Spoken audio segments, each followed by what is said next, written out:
Hey dudes and dudettes, this is the Deadhead Punk coming at you with something other than a gameplay video. A little something different, but it does play into the business of Punk's playables. You can check me out on eBay when I list more than just Game Boy Advance and Super Nintendo games, because I also have more Super Nintendo games to put up. But coming soon to the shelves are going to be Sega games. We got a lot of N64 games to put up, some PSP, DS, PS2. All these things need to be tested and cleaned out first. So what we're doing right now is we are going to clean out some Sega carts. First up on the chopping block we have Zero Tolerance by Accolade.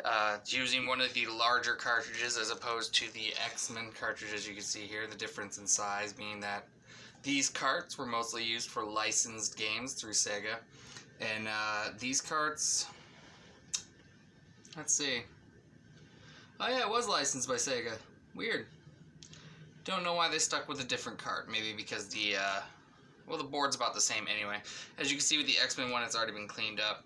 It's in nice condition. Even the pins in the bottom are very shiny. You'll see that in the process of everything. So let's set down a sheet and crack into this, shall we? That side looks better. Alright, on most Sega games you have the option of two different types of screw inputs. This one uses the star bit with the hole in the center of it. All the other ones usually use just a hollow star bit. I don't know the actual names for these bits, but you know what, you're just going to have to deal with my weird stuff. In any case, start out by cracking open the case. Alright. From here, you peel back from the top, and you can see the circuit board and everything. I'm going to get a nice close-up on this so that way you guys can see the condition of the board previous and post. See those little gray bits at the bottom of those pins? That's where it's been inserted into cartridges. You can even see it very well here. But we'll see what we can do about that on the last stage of this. First stage, you're going to want a little cleaning rag, just something moist.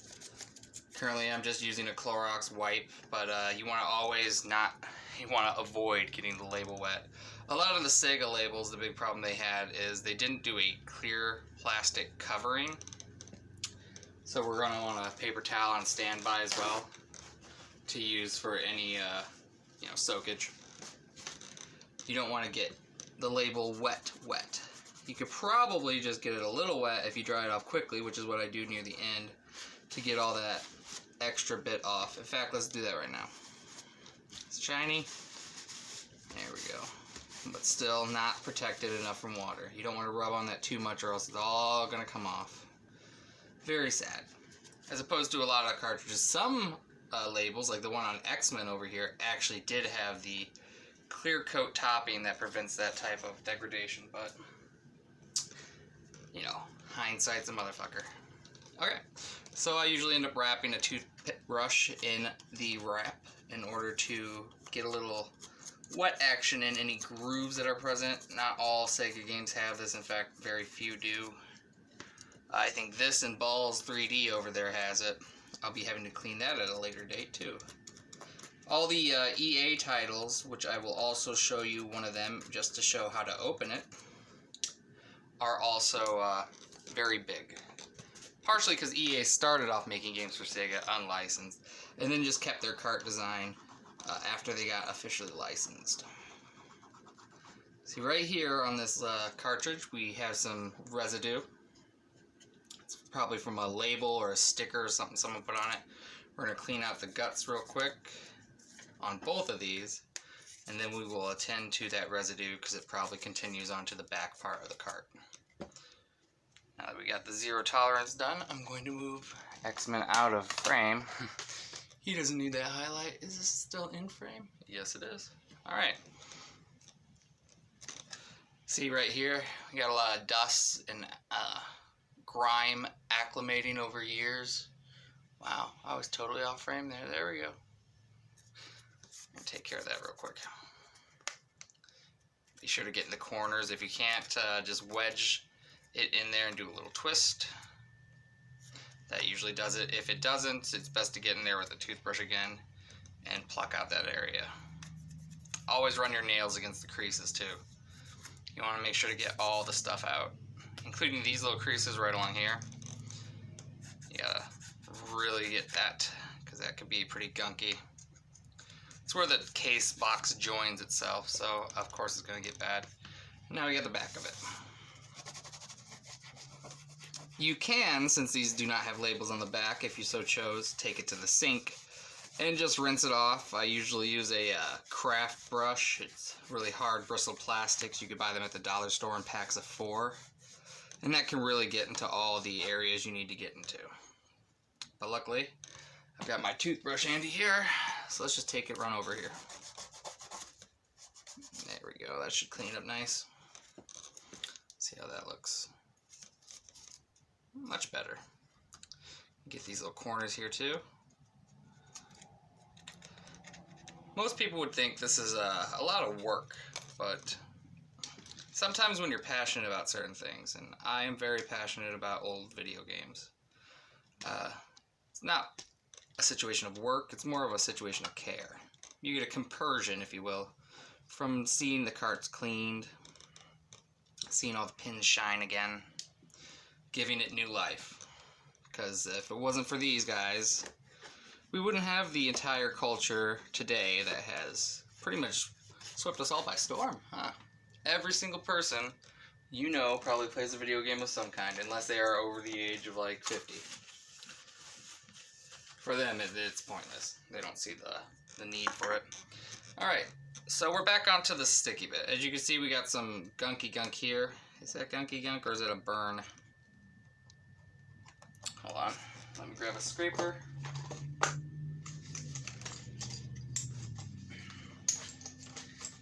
There she blows. Let's see if we can scrape that off. Nope. Looks like it might be a damage to the plastic. That's unrepairable for me right now unless I wanted to. Well, could I get it with a magic eraser? Let's break out a magic eraser. Let's see if that works. Come on, Mr. Clean, don't fail me now. God, it's too fucking big. It's always huge, huge eraser, whatever. I will cut it later. Oh God, cutting it is so satisfying, but I don't know where my X-Acto knife is. Whatever. Alright. I'll do an ASMR of cutting a magic eraser because it is very nice. I don't think this is going to work, but it's worth giving it a shot, right? No, that's a burn part in the plastic. You can, if you feel like polishing up a cart, you can really polish up a cart good with a magic eraser. Due to the fact that these things are essentially very, very fine sanding bars. So you're essentially wearing away a very fine grain of the cart. It looks nice though. Yeah. Alright, well, except for that heat mark from my hand. As you can see, the back is now in better condition than it started off. That right there ain't going anywhere, sadly, but it'll be included in the pictures. I always take pictures of the front and the back. Now, as far as this one and the sticker residue over there, we're going to need to get us a paper towel and throw down just a little bit of Goo Gone. Just enough to saturate the tip. Because you don't want this on the label at all. In fact, I'm going to do this to safety coat what I'm about to do here. Alright, take this. And anything that is sticky residue will come right off.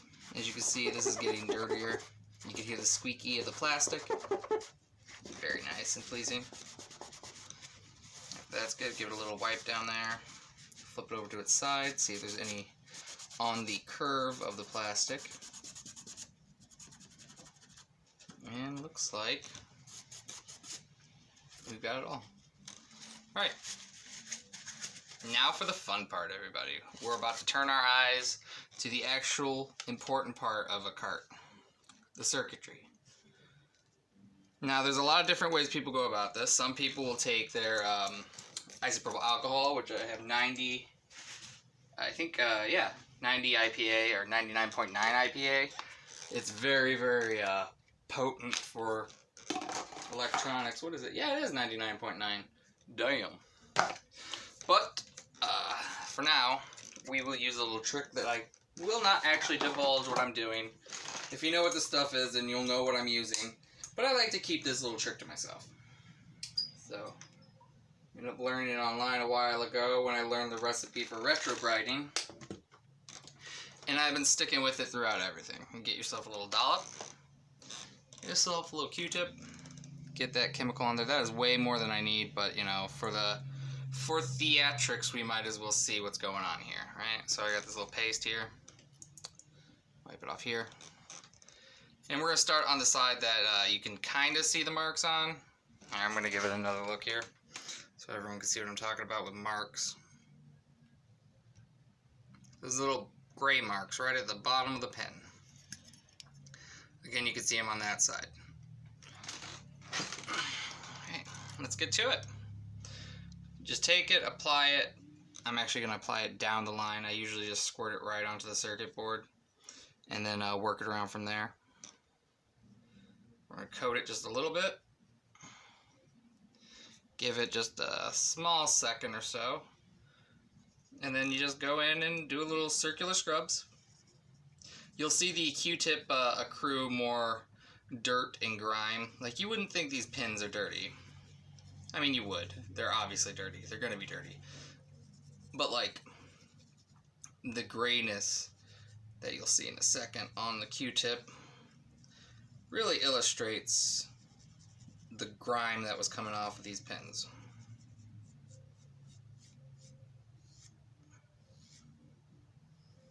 Okay, remember that paste is very white. Here's before paste. Does not focus through a clear container. Here's after paste. Very grimy. But that's okay, that's what we want. And you'll see why we want that when I show you this other side where the gray pin parts were highly visible. After I polish these all up, it's so very nice. Okay. This side will take a little bit more because the pin marks aren't on the brass pins. They're actually embedded on the plastic through wear and tear, or through repeated use, which I guess you can't count as wear and tear, because I mean, well, yeah, it is. Still, I don't like to think of it as wear and tear when you're using an item. Only when you're like leaving it in a garage for a decade and shit to accrue dust and bugs and ants. I've opened up things and found dead animals, but I mean like dead insects in them. Still not something you want to see or find. Alright, after you're done using that, you can throw it away. I'm just going to set it off screen, and I will throw it away in a second. Then you're going to need to come back to your paper towels, do a quick wipe off. Then you're going to need a secondary paper towel that doesn't have this gunk on it, unless you can isolate the parts. But I never can. This gunk always gets all over the paper towel I'm using, and I have to get a fresh one. But it's fine. Once you see the finished product, you'll understand why I'm going through all this trouble. Alright. This is a good dry paper towel. And then you just polish it up a little bit. A few runs. Blow off any dust that accrues, or actually it's more or less you're going to run your paper towel across these pins on the back, and it's going to rip it all up. But that's fine. You're not doing damage to the pins. You're just doing damage to the paper towel. Unless you chip off one of those solder points, in which case you better know how to solder, or else these things aren't going to last very long. Alright. Now that I'm finished polishing up the pins, polishing, I'll show you the finished result. Okay. Here, first we'll do this side. The side where it wasn't so apparent. As you can see, no more gray marks. On this side even, where the plastic was showing all the gray marks very visibly, nothing. Absolutely beautiful. Alright, now we get to piece it back together and set it down to be tested. Luckily with these, they're very easy. The N64 cartridges do have a metal shielding. You might want to blow these out. If you have canned air, that's preferable. I do not. Blow them and dust them out. I don't leave anything that's not supposed to be in these carts in these carts. Although I could put my business card in there. That'd be interesting. I've seen a lot of YouTubers who do repair jobs do that. Okay, you're going to want to go label down first. Circuit bars go towards the label side. Take this, flip it back onto itself. And then from here, it's just as simple as putting back in the screws. But also, when you do put in the screws, just pop them both in first. And don't force it. Yeah, these things have been in there for a long time, so they have a set path. In fact, sometimes I believe certain screws can only fit in the hole in which they came out of due to the fact, but I don't think that's the case. I think that's just my own little weird opinion. Oh, gotta move that cart around a little bit. No, see, it wants to spin in a spiral. There we go. Can't have it spinning weebly wobbly. Give it a shake. Make sure it's not too loose. And there you go. You got a perfectly polished, zero tolerance by Accolade for the Sega Genesis. Huh? That's pretty neat, isn't it? Alright, and since you already saw the process of polishing and everything, I'm just going to show... Oh, let me put this off to the side. I'm just going to show a quick process of cracking open the EA cartridges, because I had to look this up too, and I was like, what the hell is going on? Why did they do it like this? And also, I'd like to know why this one specifically uses a Phillips head. That's very weird. Here, hold on, let me see. I've got that big one. Is that an EA Battle Squadron? What the hell? That's a 3-point screw. Weird stuff, EA. In any case, I guess we're going with the Madden cart. The big thing you need to learn is how to take that part off. So let me get a screwdriver real quick off my other toolbox here. Gonna go with the Biggins? No, oh, I'm an idiot. I chose the one without the screws. Hold on. For that, we need this little tool. It switches because this is for Super Nintendos and this is for Segas. Segas have a bigger bolt for some reason. You would think it'd be a bigger bolt on the Super Nintendo carts since that plastic is really heavy plastic, but I guess with stronger plastic you don't need as big of an anchor. Alright, so from here you just drop those out. You can't separate this cart like a normal cart. You gotta pull it like this, right? Let's see, can I loosen that? Nope. Pull it like that. Shimmy, shimmy, shimmy. There we go. Oh, those pins look nice. Oh, this has a battery. I'm gonna have to test the save feature to see if this battery's any good still. It also looks like the battery has broken the solder point on the back, so I'm not even sure if it would function. Which means I'm gonna have to put a little dollop of solder down there to connect this battery back to that back panel. I don't know if everyone can see what I'm pointing at, but that's fine. Anyway, that's a task for another day. What we're still figuring out is this stupid plastic tab. Like, why? Well, in order to do that, you're either going to need to have, like, flat nose pliers, which you can. Was that not Phillips? That's just flathead. Okay, derp. Or one of these nifty tools. I like this little thing. It looks innocuous, but what it is this can pry, this can poke in on things. So you gotta take it. You gotta take it right down to those plastic tabs and push away from the casing. Since this game's been old and hasn't been opened or juked with, I bet these plastic tabs are kind of worked in there. So we're gonna have to really give it some oomph. Help that along. God damn. This Madden one is tough to open. But we're gonna do it. I said that's what I'm doing, and that's what I'm doing. I think I might actually bent up my piece, but probably not. No, we good. Okay. There we are. 1 tab. 2 tab. EA. Most of you are sports titles. I should probably be doing this for the one thing that isn't a sports title, and it's that stupid, Battle Squadron? I don't know what that is. Damn. In the future, I'm just gonna get a metal one of these, because this Madden cart actually looks like it might be double clipped. No.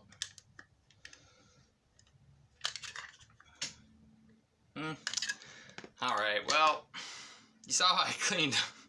God, I hate these carts. I got like 5 or 6 of these to do too, so wish me luck. But that's how you're supposed to do it.